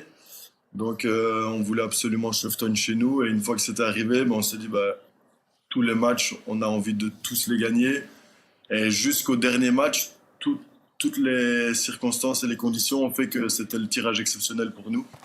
Donc on voulait absolument terminer contre le Croatia Wandre chez nous, chose qui a été faite et on gagne de la plus belle des manières. Donc, Et pour que vous le sachiez, Florence, Sam, c'est son papa qui posait la question. C'est vrai? Très très bien. Ah ben voilà. Oui, personnage qu'on connaît très bien dans tout Namur. Vous avez quand même encore une question de Clément Morse. Ah non. C'est pour Cyril, c'est ça. pour Cyril, donc on les garde. On y reviendra dans quelques instants. On parlait justement de la plaine du Bin au Condrusien. Vous avez appris à connaître ce club. Il y a quelques clubs dans le coin. On parle de Shofton souvent, que c'est un esprit familial. Le Condrusien, ça en fait partie. Il faut vraiment le vivre pour comprendre un petit peu l'esprit du club et ce qui se passe là-bas au Condrusien année après année. Ah ouais, ça c'est certain. J'ai fait quelques clubs, mais c'est sûr qu'en atterrissant au Condru, j'ai vu une vraie famille qui m'a accueilli et dans laquelle je me sens super bien. Franchement, c'est un club familial, sain, très bien géré. On a des chouettes infrastructures, donc c'est toujours une équipe qui joue le top aussi, en tout cas en P1. Donc non, franchement, c'est le club idéal. Et vous étiez capitaine contre Moucron. Donc ce serait peut-être bien qu'on vous remette le brassard pour ces matchs importants, ces gros matchs. Puisque quand vous avez le brassard, le Condrusien gagne. Ouais, mais ça c'est des détails. On a C'est deux, trois Logan maintenant capitaines qui sont qui a attitrés dans repris, c'est l'équipe. ça? Pardon? C'est Logan qui a repris le brassard là. Ouais, donc Bouki était le premier capitaine depuis l'année passée. Et là, dû à sa blessure, on a nommé d'autres capitaines. Et maintenant qu'il revient, il reprend le brassard, justement. Et un tout dernier mot, Reda, peut-être sur le retour quand même de Logan Legros, qui a connu un an, on va dire, d'arrêt pour cause de voyage. Ça fait du bien, son retour, parce que ça a quand même été un pilier durant des années au Condrusien. C'est sûr que Logan Legros, moi je ne le connaissais pas quand j'étais dans les autres clubs. Je savais que c'était un joueur rugueux. Oui, vous avez appris à le connaître ici donc, ces dernières semaines. Exactement. Et donc quand je suis arrivé au Condru, on n'arrêtait pas de me parler de Capi, mais je ne l'avais jamais rencontré. Et il est revenu dans le groupe cette année. Et franchement, c'est un top gars, top mentalité. Pour l'instant, il est un peu dur, il n'a pas énormément de temps de jeu. Mais c'est toujours un très bon leader, un très bon gars dans le groupe. Il sait unir, il sait rassembler, il sait mettre l'ambiance. Donc, un top gars. Franchement, une belle rencontre, une belle découverte. Allez, merci beaucoup Reda d'avoir été avec nous ce soir. Et puis, on vous souhaite un bon derby face à l'Arquet ce samedi. C'est bien cela ? C'est ça, samedi 20h. Allez, samedi 20h, le rendez-vous est pris. Merci Reda, n'hésitez pas de jouer avec nous à notre quiz, on va y participer dans quelques instants. Et il y a d'ailleurs une question qui concerne directement le Condrusien et le match de ce week-end. Pour jouer justement avec nous, pour tenter de remporter un bon de 50 €, une adresse www.bouquet.live. D'ailleurs Cyril, si vous voulez jouer, vous êtes le bienvenu si vous avez le GSM à portée de main. Pendant ce temps-là, on va vous poser quelques questions aussi. Eric Adam nous dit, question pour Cyril, c'est quoi cette bouteille de vin blanc obligatoire lorsqu'il y a un anniversaire ou une bienvenue au club ? Obligatoire pour John Couchan, qui ne sait pas s'en passer. Donc on est obligé de lui ramener une petite bouteille de vin blanc à chaque anniversaire. Donc voilà, c'est une tradition à Meux. C'est comme ça, c'est bien installé. Il a réussi à instaurer sa petite règle qui ne bouge pas. Donc, Il se fait une cave à vin alors, grâce à ça. J'imagine. Parce que vous ne la buvez pas là sur place. On les voit jamais les bouteilles. Ah bon, ben voilà, c'est John qui garde tout ça pour lui. John, si tu nous écoutes, on veut bien avoir une photo de ta cave à vin blanc. Donc, et alors, pendant que vous êtes en train de vous connecter, une question de Clément Morse, qu'on salue bien entendu. Clément, ketchup mayonnaise, ça te parle ? Ouais, ça me parle beaucoup même. S'il veut en parler, s'il veut qu'on en parle de cette anecdote, c'est une année où on faisait le stage, je crois que c'est encore avec Marco Casto, au club, donc on dormait là dans les vestiaires pendant la préparation, on faisait juste une nuit. Et à 3h du matin, Clément Morse et Gilles Kinif ont eu la chouette idée de venir nous asperger dans les vestiaires avec des pots de mayonnaise, de ketchup. Au moment où il n'y avait pas de la moutarde, les traces sont encore sur les murs de la salle kiné. Donc, super souvenir, Clem. Donc voilà. Voilà pour l'anecdote. Allez, super. On va enchaîner directement avec le quiz. Avec tout cela, vous n'avez pas eu le temps de vous connecter. Vous ouvrez votre navigateur, Cyril, et vous tapez www.bouquet.live. Et vous allez arriver normalement sur cet écran. On peut l'afficher également. Et on va vous demander votre adresse mail et votre pseudo aussi. Vous êtes dessus ? Oui. Ah, c'est parfait. Allez, on laisse 10 secondes le temps pour Cyril de nous rejoindre. Vous êtes déjà une dizaine pour les retardataires. N'hésitez pas, bien entendu, à nous rejoindre, même en cours de quiz. Alors, Cyril, vous êtes dans les starting blocks ? Encore un petit instant. Oui, ça a permis à Tom de nous rejoindre. On a Jean-Luc Gravigna qui est également là. Le RFC Rinois représenté. Rouf. Je suppose que Axel est également est avec nous. Voilà. C'est parti.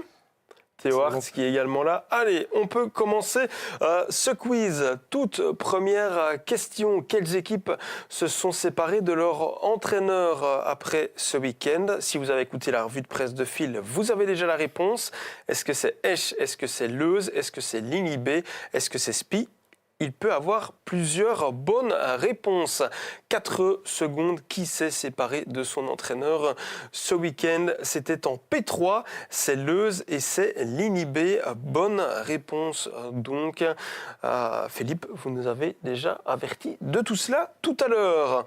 Deuxième question. On ne perd pas de temps. On enchaîne dans ce quiz. En D1 CFF, quel attaquant de Meux vient de mettre son premier goal en championnat ? Là aussi, Cyril, vous ne pouvez pas vous tromper, sinon ce sera amende ou casier dans le vestiaire, c'est selon. Pas que ça. Allez, limogeage même pour le Capi de Meux, qui a sans aucun doute la bonne réponse, c'est Amaury Lot. La bonne orthographe, oui, désolé pour le THE et pour le Amaury comme cela. Vous étiez pas loin. Allez, on poursuit. Troisième question à présent. Pour quelle raison le Condrusien s'estime lésé face à Saint-Michel ? On a évoqué des faits de match.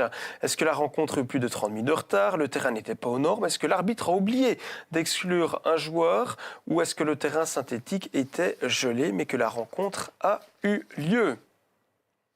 On n'a pas évoqué cela avec Reda Rataille. On a parlé de faits de match.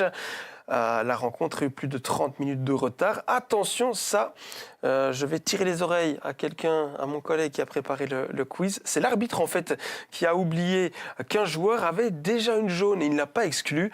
Et oui, le Saint-Michel a fini la rencontre à 10, mais ils auraient dû finir à 9, ce qui aurait pu et aurait dû avantager le Condrusien. Pas d'inquiétude au niveau des points, je pourrais rectifier tout cela. On peut aller voir les réponses à la fin du quiz. Donc pas de panique pour ceux qui ont la bonne réponse. Ça pourrait être un match à rejouer alors quand même ça. On enchaîne directement, on en parle après. Philippe, quatrième question. Quel joueur d'Anden-Evlet doit être opéré au genou ? C'est une perte pour Anden-Evlet. Est-ce que c'est Curtis Cabella ? Est-ce que c'est Xavier Toussaint, Fred Rosemelen ou le milieu de terrain Maxence Hubo ? On découvre tout cela dans 3 petites secondes et c'est Maxence Hubo qui a déjà connu une rupture des ligaments croisés quand il était à Oui en 2023. De nouveau blessé, courage à lui. Le leaderboard qui est en tête du classement. Théo Hartz, pour le moment, en tête devant le Cousin Dylan. Jean-Luc Gravigna, 3e. Cyril, 4e. Vous êtes pas loin à une bonne réponse de Théo Hartz. Et USH, 5e. N'oubliez pas qu'il faudra actualiser tout cela en fonction de la question précédente. Philippe, pour votre information, il n'y avait pas d'image, par contre, lors de cette rencontre. Donc, ça va être très, très difficile à prouver pour le Condrusien. Et donc, match à rejouer, ça semble compliqué. D'accord. Allez, on poursuit directement. 5e question à présent. Quel joueur de Nîmes a inscrit un quadruplé en 23 minutes ce week-end? Ça, c'est quand même costaud. C'est donné. Hein. Il n'y en a qu'un qui peut faire ça. Il n'y en a qu'un à Nîmes qui peut, ou en tout cas qui fait ça cette saison, exactement. C'est d'ailleurs le meilleur buteur du championnat. Il a repris la tête ce week-end suite à ce quadruplé. C'est Mathieu Houlot, 22 buts déjà devant Jérôme Claude, meilleur buteur, donc Mathieu Houlot. Allez, 6e question. On va voir si vous l'avez. 0 but. 0 occasion, 0 degré. De quel match parle-t-on? C'était ce week-end un match qui a fait un grand bruit. Jeudine, Chefton, Loyers, Jedogne, Bossière, Jean-Blou, Petigny ou Tarsienne, Profondeville. Petit indice pour les dernières secondes, c'était en P1. C'était un derby de P1, Jeudine Chefton. Oui, vous étiez 7 à avoir la bonne réponse. On ne va pas se le cacher, personne ne voulait jouer ce match. L'arbitre a même arrêté la rencontre à la 89e minute. Bon. Il n'y avait tout simplement rien à voir. Il n'y a pas eu une seule occasion sur la rencontre. Félicitations aux spectateurs qui sont d'ailleurs restés durant toute la rencontre. 2 questions encore pour vous départager. La 7e qui a donné la victoire à l'Union Saint-Gilloise hier soir en Ligue des Champions. Est-ce que c'est Niang? Est-ce que c'est Florouch? Est-ce que c'est Zorgan ou David? Superbe victoire d'ailleurs des Saint-Gillois hier soir au Galatasaray. En plus, dans ce chaudron là-bas à Istanbul, c'est jamais facile de s'imposer. Et c'est David Promis à la française ou à l'anglaise comme on veut. David qui a marqué l'unique but de la rencontre. 11 bonnes réponses. Et on a encore une toute dernière question de ce quiz. Quel est le bilan de l'UR Namur lors de ses 4 derniers matchs? Celle-là aussi, elle est pour vous, Cyril. Est-ce que c'est 6 sur 12, 9 sur 12, 10 sur 12 ou 12 sur 12 pour l'UR Namur qui revit depuis 4 rencontres avec Nadir Asba? Et les Merles chantent pour le moment 9 points sur 12. Vous l'aviez? Oui, je l'avais. Une lourde défaite à Tubisbren. Hein. Ouais, c'est ça. 4-1 si je ne dis pas de bêtises. Et c'est Théo Hartz qui nous signe 5 victoires consécutives pour s'imposer 620 points devant le Kouz Adilan, Jean-Luc Gravigna, Lucas 4e. Et où est-ce que vous êtes, Cyril? 5e, c'est pas mal. Hein. Très honorable. J'ai pas Google pour m'aider. Non, en plus, exactement, 423. Ouais. Peut-être que c'était pas l'idéal par rapport à vos copains de me... Ah bah en tout cas, on aurait joué le jeu. Félicitations Théo Hartz. Je le rappelle, il y avait donc une erreur dans le quiz, mais il y a 113 points d'écart. On peut prendre que 100 points maximum par bonne réponse. Donc même avec le changement, Théo reste devant. Ben voilà, merci à vous pour ce quiz. On va enchaîner directement avec la carte talk. Vous étiez nombreux dans les commentaires à nous demander où est Axel Rouffignon. Est-ce qu'on peut dire que c'est l'homme de ce premier tour, de ce début de saison, en tout cas, Meux? Oui, je pense que, l'homme, je pense que c'est un groupe avant tout. Oui, c'est sûr. Mais il est en forme. Et chaque année, il continue de progresser et de prendre de plus en plus de place. Et vraiment, son côté droit, je pense que n'importe quel joueur qu'il affronte sait qu'il va passer un match où il va devoir bosser, souffrir. Et il nous fait vraiment beaucoup de bien. Il n'est pas sollicité, vous m'avez dit. À chaque fin de saison. Non. Il pourrait jouer dans le football professionnel. Ah oui, bon, on est quand même proches, hein, on est des amis et on en parle parfois. C'est vrai que chaque année, on s'étonne qu'il n'y ait pas spécialement plus d'intérêt pour lui, parce que ça fait quelques saisons qu'il est quand même impressionnant. Et là, cette année, avec ce qu'il est en train de montrer, je me dis que ça pourrait peut-être changer. C'est pour ça que j'avais aussi envie de faire sa carte, parce qu'il a clairement un potentiel, un très très gros potentiel. Roufi, je pense qu'il ne s'en rend pas toujours compte. Mais bon, voilà. Il faut pour passer encore ce dernier step, parce qu'on est déjà voilà, et derrière c'est le monde professionnel. Vous êtes dans l'antichambre, hein. Donc il faut être prêt à faire ce qu'il faut, évidemment, d'un point de vue privé. Donc c'est d'autres choses, hein, évidemment, qui rentrent en jeu. Mais je pense qu'en tout cas, il en aurait le potentiel s'il s'en donnait les moyens. Il est temps, hein, il a 25 ans, 25, 26 ans, je sais pas. Ouais. Il a 25 ans, ouais. Allez, ce serait le bon moment. On repasse 2 secondes dans le chat. On a notre collègue Adlan Massar qui a justement concocté ce quiz, qui nous dit « Oups, allez, amende honorable, c'est sympa, Adlan », et qui nous confirme pas eu de réclamation, comme les images ne sont pas dispo pour Saint-Michel-Condrusien.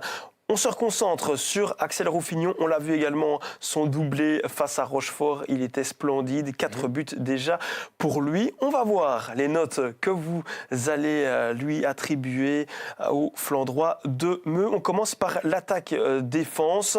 C'est un milieu de terrain, ça peut être une note combinée où vous pouvez vous concentrer aussi soit sur l'attaque, soit sur la défense. Qu'est-ce que vous voulez mettre à Axel, note sur 100? Je voulais mettre 85. En attaque-défense. Complet. Il est complet. Ouais.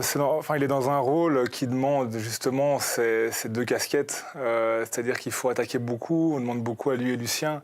Mais il faut être capable de défendre aussi. Et pas laisser des boulevards derrière. Et pas laisser des boulevards. Donc il est encore en train d'apprendre cette position parce que ça fait pas très très longtemps. Ça fait pas des années qu'il a cette place-là. Ce système, il est relativement nouveau aussi, hein, à l'échelle, on va dire, si on prend sur les 10 dernières années, hein, je prends large, hein, mais je veux dire, ça fait 2 ans qu'on joue avec ce système-là.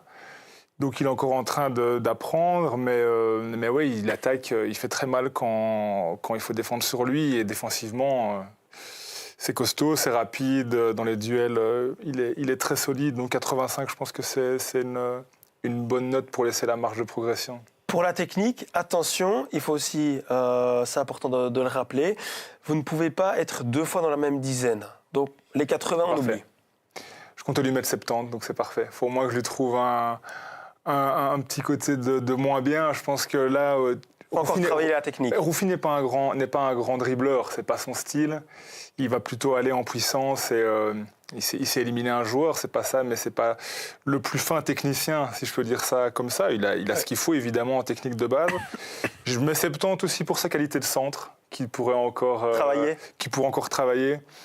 Il en met parfois des bonnes, mais c'est pas encore super régulier. Donc je prends la technique de frappe en compte, même s'il met une frappe du gauche contre Rochefort pour ceux qui exceptionnel. Donc là aussi un potentiel évidemment des 2 pieds, mais voilà, on va laisser une marge de progression sur l'aspect technique. Je vais le mettre à 70. Le physique. Et là je vais le mettre à 90. Parce que je pense que c'est vraiment là-dessus qu'il est très éreintant pour les adversaires, c'est que pour lui prendre le ballon, c'est compliqué. 2 joueurs sur lui, il arrive très souvent à s'en sortir. C'est ce qui fait du bien. C'est que vraiment, dans toutes les escarmouches qu'il peut y avoir de son côté, il sait s'en sortir. Et c'est grâce à ses qualités athlétiques, ouais. Il est grand, il faut pas... 3 poumons aussi. Ouais, il a un gros volume de jeu. Il fait 1m90, Rouffignon. Donc pour cette place-là, c'est quand même pas commun. C'est-à-dire que là, il est flanc. On a plutôt la tendance à voir des joueurs soit techniques, soit très rapides. Mais lui, il a cette faculté de vitesse et en plus de taille, ce qui nous aide aussi parfois quand on est un peu moins bien, d'aller chercher un peu plus long, aller chercher sa tête pour une déviation ou quoi, sur le côté droit. L'air un petit peu qu'on a acculé. Éviter de donner dans l'axe, là on va aller trouver les tours qui sont derrière, on peut aller chercher plutôt chez lui, et il peut nous apporter ça aussi quand on va un peu moins bien. Donc voilà, sur l'aspect physique, il est quand même hyper intéressant, et je pense que c'est une de ses plus grosses... C'est une machine. Je pense que c'est une de ses plus grosses qualités, c'est son physique. Vous n'avez pas été très généreux, peut-être juste, comme ça il peut encore progresser, mais 75. Sincèrement, c'est quelqu'un qui mérite plus de points encore, je pense, non? Oui, après, je vous assez subjectif. Je ne sais pas quelle moyenne ça donnera. On va voir, on verra. voir. Et Philippe, on n'influence pas Cyril. Attention, parce que c'est pas encore... voilà, un petit carton jaune, voilà.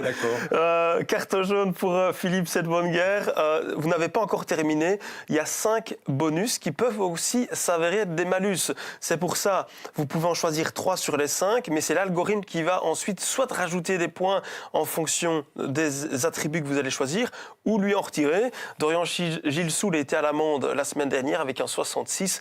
Donc, attention, il ne faut pas charger la barque pour la charger. Il y a 5 attributs, vous pouvez en prendre 3. Fantaisie technique, On peut déjà le retirer, je pense. Je lui retire. Voilà. Pas de gauche. Pas de gauche, c'est pas sur un goal à Rochefort que je vais lui donner cet attribut. Je vais pas lui mettre. Allez, maîtrise des airs, Maîtrise par des contre. airs, oui, là, je lui mets sur corner pour ce que je vous dis sur cette faculté à nous aider quand ça va un peu moins bien sur son côté de la tête. Allez, maîtrise des airs, on coche. Sniper, il va falloir récidiver après le but de Rochefort. Exact. C'est ça. On verra dans quelques temps. Allez, pas sniper, pas de gauche, pas fantaisie technique. On a coché maîtrise des airs. On peut cocher Formule 1 aussi. Je vais cocher Formule 1 sur son flanc. Quand il est lancé, c'est compliqué de l'arrêter. Donc tout à fait, je pense que je peux lui donner cet attribut-là sans aucun problème. Ouais. Allez, 2 attributs cochés, maîtrise des airs et Formule 1. Donc, on récapitule aussi au niveau des notes. 85 pour l'attaque-défense, 70 pour la technique et 90 pour le physique. On va voir ensuite la carte. Voilà, carte. Magnifique. 87 pour Axel Rouffignon qui a été gâté donc par les bonus-malus. Très belle carte. Là, on est satisfait, Cyril, oui? Ouais, je suis content. Je voulais pas non plus lui donner la grosse tête. Hein. On va rester. Allez pas non plus avoir un 95. Non, hein. Voilà. 87, je pense que c'est bien. Il fait une très grosse saison, mais il a encore des choses à confirmer et sur la durée, évidemment, à ce niveau-là. Et comme on le disait peut-être avant, peut-être plus haut. Donc il y a encore beaucoup de potentiel. Donc 87, je pense que c'est très bien à l'heure actuelle. Allez, une carte que l'on pourra accrocher dans le vestiaire de Meux, celle d'Axel Rouffignon. Ben messieurs, il est déjà 20h34. On est déjà en temps additionnel depuis 4 minutes. On va devoir tout doucement clôturer. Donc Philippe, je sais que vous aimez bien aussi avoir une dernière question parce que parfois on passe à côté de quelque chose et c'est le moment justement pour non, c'est simplement dire que c'est un vrai plaisir d'aller voir les matchs de Meux parce que c'est vrai. On a du football de qualité. En tout cas, peut-être que je choisis les affiches sans vraiment les choisir, mais à chaque fois que je suis allé, c'est vraiment un jeu formidable. Moi, je reviens sur cette première mi-temps Meux-Namur. C'était beau à voir. J'ai parlé de Renzulli tout à l'heure, mais on peut-être parle pas encore, et on parle des possibilités de Rouffy, mais il y a quelqu'un comme Justin Gault qui marque des buts déterminants souvent et toujours décisif, qui apporte beaucoup. Mais j'ai peur. Tout le monde est précieux d'un Sloward, d'un Gauchet, les attaquants, mais c'est vraiment très complet. C'est vraiment, pour le moment, c'est ce qu'on fait de mieux dans le Namurois, je pense. Faut pas avoir peur de le dire. Mais on avait envie d'être dans cette série. Pour la plupart, on connaissait déjà très très bien la D2. On avait vraiment envie d'y être. Et maintenant qu'on y est, je pense qu'on a beaucoup travaillé pour. C'était une préparation où vraiment, je pense qu'on a fait les efforts qu'il fallait. On a un super groupe. Et ce qu'on veut, c'est vraiment, quand on monte sur le terrain, c'est vraiment prendre du plaisir et vraiment essayer de jouer un maximum, de jouer. On a un terrain qui, cette année, chez nous, il est extraordinaire. Donc, c'est profiter de ça, essayer de donner du plaisir, montrer qu'on n'est pas monté pour simplement être là. C'est vraiment, on est monté pour essayer d'amener aussi autre chose, d'amener du football qui donne envie de venir nous voir. Et pas faire de la figuration. Faire de la figuration. Donc et pour moi qui devient vieux et qui devient un peu fragile, comme vous l'entendez ce soir, qui prend vite les rhumes, faudrait peut-être jouer le dimanche après-midi, c'est pas possible. Nous, c'est le samedi soir. On est des friands du samedi soir. Je peux vous dire qu'en termes de résultats, si on doit faire un comparatif, on est bien plus performant le samdi soir. Alors, c'est très bien. On vous demandera une petite place, voilà, sans courant d'air, chauffé, Philippe, et ça va aller. Allez, merci beaucoup Cyril d'avoir été avec nous ce soir. C'était un réel plaisir, franchement. Merci à vous. C'était très chouette de pouvoir compter sur vous. Vous serez d'ailleurs filmé ce week-end, hein, puisqu'on viendra pour la venue de l'Excelsior Virton. Ce sera un très beau match avec une revanche à prendre. Oui, c'est le moment, on est bien. Ça reste un des derniers gros morceaux à jouer avant la fin de ce championnat. Et puis on enchaîne avec 2 derbys. Namur-Rochefort. Donc c'est une période chaude, mais on adore. Je pense qu'avant de partir en trêve, on ne peut pas rêver mieux comme pour ces 3 dernières affiches. Allez, 3 affiches qu'on suivra bien entendu sur Bouquet Média. On suivra également Union Namur Crossing. Ce sera vous, Philippe. Allez, on espère que vous allez retrouver un peu de voix pour vos commentaires. Toujours très sympa à suivre. On vous donne rendez-vous le 10 décembre pour la dernière du Talk Foot en 2025. Pourquoi pas le 3 la semaine prochaine? Tout simplement parce que nous aurons une émission spéciale consacrée aux bourgmestres, puisque ça fait 1 an qu'ils sont en place dans la province de Namur. On quittera un petit peu le foot pour la politique, mais allez, on sera vite de retour le 10 décembre pour la dernière du Talk. Notez déjà dans votre agenda. Et d'ici là, je vous souhaite une bonne soirée Ligue des Champions et à très vite dès dimanche sur Bouquet. Allez, ciao!